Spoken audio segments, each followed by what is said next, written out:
BYD stands for Build Your Dreams. BYD is a high-tech, pioneer company. The Chinese carmaker BYD is now in top spot. Chinese automaker BYD is zipping ahead in the global race to make cheaper electric vehicles.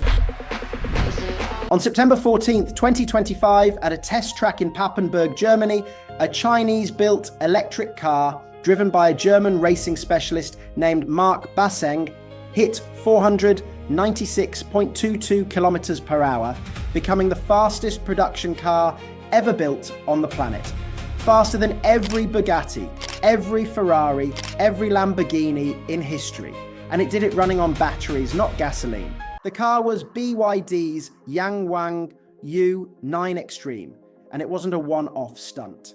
Basseng himself, who'd already set the previous record on the same car a year earlier, admitted afterward that he genuinely thought he'd already hit the ceiling of what was possible, only to come back to the exact same track and shatter his own number again using upgraded technology. It's part of a wave of Chinese technology moving so fast right now that most people outside China have no idea it's even happening. That U9 Extreme is genuinely absurd on paper. It packs over 3,000 horsepower across 4 independent motors, runs on a 1,200 volt platform, and can complete a Nürburgring lap in under 7 minutes. But the same car has an even stranger party trick. Using a suspension system called Daisos X, it can physically jump its wheels off the ground and bounce to the beat of music. A $2 million hypercar dancing like nothing else on earth. And BYD isn't just building show cars. In 2024, they became the world's first automaker to hit 10 million electric and hybrid vehicles sold. And their newer battery tech can reportedly add around 400 kilometers of range in roughly 5 minutes of charging, faster than it takes to fill a tank of gas. Cars are just the surface of what's actually happening. China now puts more self-driving capable systems into new cars than anywhere else on Earth, with tens of millions of vehicles already carrying some level of autonomous driving hardware. Some of the more extreme vehicles read like science fiction props rather than commercial products. BYD's Yangwang U9 SUV can spin a full 360 degrees in place using independent wheel motors, crab walk sideways into tight parking spaces, and because it's fully sealed and buoyant, actually drive into water nearly 5 feet deep and float there, paddling forward using its own spinning wheels. It's a genuinely bizarre feature until you remember China floods regularly during monsoon season, and a car that turns into an emergency boat suddenly makes a lot more sense. Delivery has quietly been reinvented too. Chinese logistics companies have spent the last few years rolling out drone delivery at a scale most countries have only talked about. In dense cities, food delivery drones drop meals to fixed collection boxes in a fraction of the time a human rider would take, while in rural areas, larger cargo drones capable of hauling tens of kilograms are connecting villages that never had fast delivery infrastructure to begin with. It's less flashy than a hypercar, but arguably a bigger deal because it's already running at genuine commercial scale rather than sitting in a lab. Then there's the robots, and this is where things start to feel less like incremental progress and more like an entirely different timeline. Chinese robotics company Unitree makes a humanoid robot called the G1, about the height of an average 10-year-old at roughly 1.3 meters tall, weighing around 35 kilograms with up to 43 individually moving joints. It walks, runs, sits, waves, and can be trained through imitation learning to perform genuinely complex tasks, and it starts at around $16,000, a fraction of the cost of most other humanoid robots being developed anywhere in the world, some of which run well into the hundreds of thousands of dollars for comparable capability. Unitree has already shipped thousands of units, reported revenue growth above 300% year over year, is preparing a public stock listing, and recently put G1 units to work handling airport baggage in a real commercial pilot alongside a major airline in Japan. Footage of the G1 roller skating, spinning, and even attempting backflips has spread widely online. And while the robot has occasionally stumbled during live public demonstrations, including once at the starting line of an actual humanoid robot half marathon held in Beijing, the pace of iteration between versions has been fast enough that each public failure tends to get patched within months rather than years.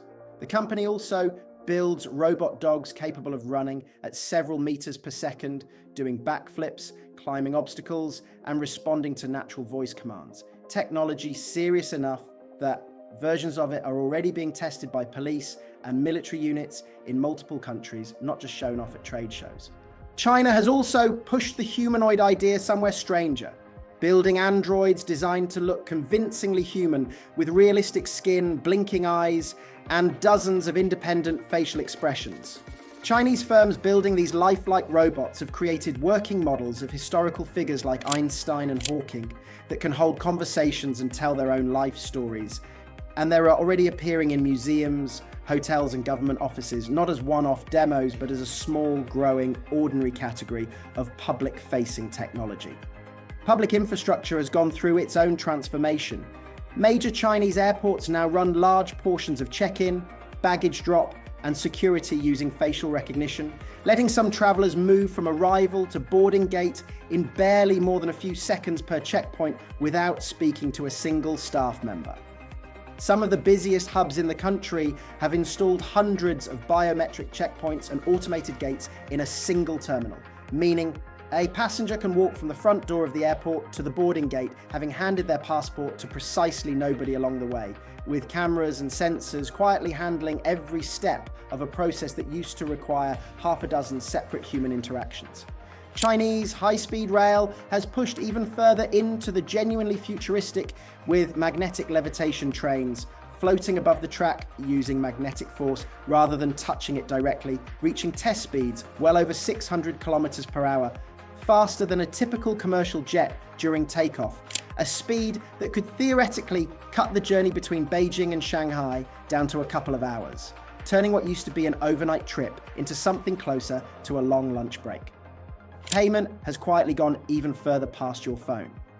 In a growing number of Chinese stores, universities, and train stations, people are paying simply by holding out their palm, using vein pattern recognition through systems tied to WeChat, a method banks and tech companies argue is actually harder to fake than a fingerprint, since the pattern of veins beneath your skin is far more difficult to lift or copy than a print left on a glass. Some of these palm scanning systems reportedly operate with an error rate lower than 1 in a million, tight enough that banks have started treating it as a viable everyday alternative to a physical card rather than a novelty.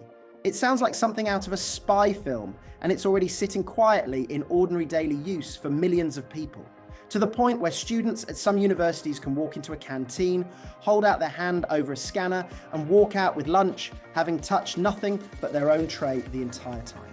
Farming hasn't been left behind either, and it might be the least glamorous but most quietly transformative example of all. Large agricultural drones capable of carrying around 100 kilograms of seed or pesticide now spray and seed fields automatically, working through the night using onboard sensors to avoid obstacles without a single person walking the rows. Specialized robotic rigs built specifically for cotton farming can trim and manage tens of hectares of crop in a single day, a pace that would otherwise require entire teams of seasonal laborers working from sunrise to sunset, and automated transplanting machines can plant several hectares of new crop in the time it takes a human crew to cover a fraction of that ground.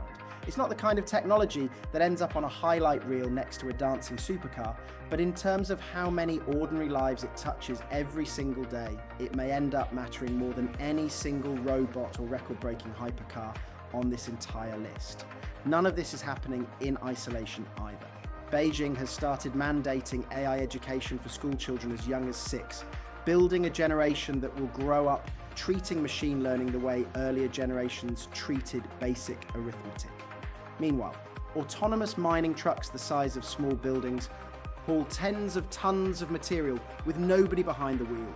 Robotic road building equipment lays highway surface using GPS-guided precision without a human operator nearby. And agricultural drones capable of carrying 100 kilograms of pesticide or seed now handle work that used to require entire teams of labourers, covering dozens of hectares a day at a pace no human crew could realistically match. Whether every part of this rollout lives up to its own marketing is a fair question, and plenty of these systems are still working through real limitations, from battery life measured in a couple of hours to robots that still occasionally stumble in public demonstrations. And some Chinese robotics firms have already faced real scrutiny abroad, including a 2025 security disclosure that found a shared, hard-coded digital key across an entire line of robots. Serious enough that manufacturers had to scramble to patch it once researchers went public. But the direction of travel is unmistakable. In survey after survey, a strikingly large majority of people in China report being comfortable with autonomous vehicles and public-facing robots, a comfort level noticeably higher than in the United States or much of Europe. And that cultural willingness to actually use this technology in daily life, not just build prototypes of it, might end up mattering just as much as the hardware itself. It's worth remembering too that almost none of this required a single dramatic, headline-grabbing breakthrough moment. There was no single announcement where China revealed a finished robot army or an all-knowing surveillance grid overnight. Instead, dozens of separate companies in cars, robotics, logistics, agriculture, and rail have each been quietly shipping real, working, commercially available products for the last 2 to 3 years. And the compounding effect of all of them landing at roughly the same time is what makes the pace feel so sudden from the outside looking in. What's actually happening in China right now isn't one single dramatic breakthrough. It's dozens of different fields, cars, robots, payments, farming, transportation, all being pushed hard and pushed simultaneously, with real products already sitting in ordinary people's hands rather than staying locked in a research lab. Whether the rest of the world catches up, ignores it, or ends up quietly adopting the same technology a few years later is still an open question. But the pace on display right now is real, it's measurable, and it's moving considerably faster than most people outside China currently realise.